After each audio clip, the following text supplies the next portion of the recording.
À Saint-Cyr, 5 candidats vont s'affronter dans les urnes pour ces municipales 2014. Tout d'abord, le maire sortant UMP Bernard Debain, en poste depuis 2006. Sous son mandat, de nombreux chantiers ont vu le jour. 1450 logements seront par exemple livrés dans les années à venir sur l'ancien terrain militaire Charles Renard.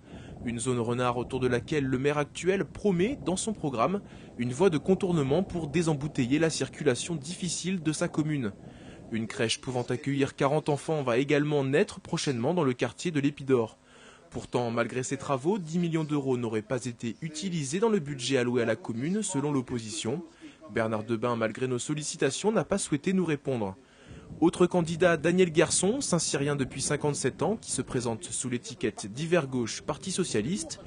Ingénieur électronicien à la ville, chef d'entreprise dans la robotique, il était 3e de liste PS en 2008. Pour lui, le prix de l'immobilier à Saint-Cyr doit baisser et les équipements de la ville doivent être renouvelés. Aujourd'hui, un effet pervers de l'urbanisme à 5 000 € le mètre carré, c'est que les gens, quand ils arrivent à Saint-Cyr, ils n'ont presque qu'une idée, c'est en repartir dans les 2 ou 3 ans pour avoir une accession à la propriété moins chère ou simplement se loger moins cher ailleurs.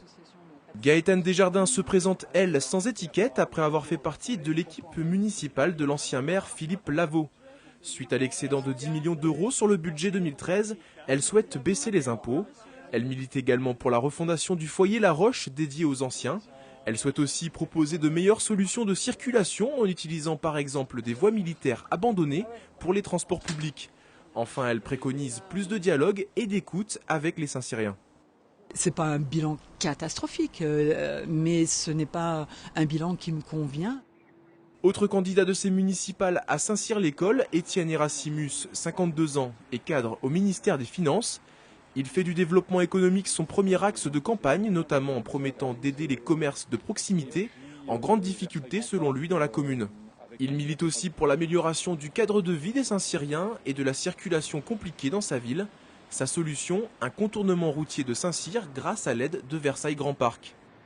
Il y a un grand décalage entre la réalité actuelle et ce que pourrait être Saint-Cyr dans quelques années, d'où l'intitulé d'ailleurs du programme que je défends, puisque nous l'avons intitulé « Construisons le Saint-Cyr de 2020 », parce que je pense que sur une mandature, il y a moyen de faire des choses, beaucoup de choses.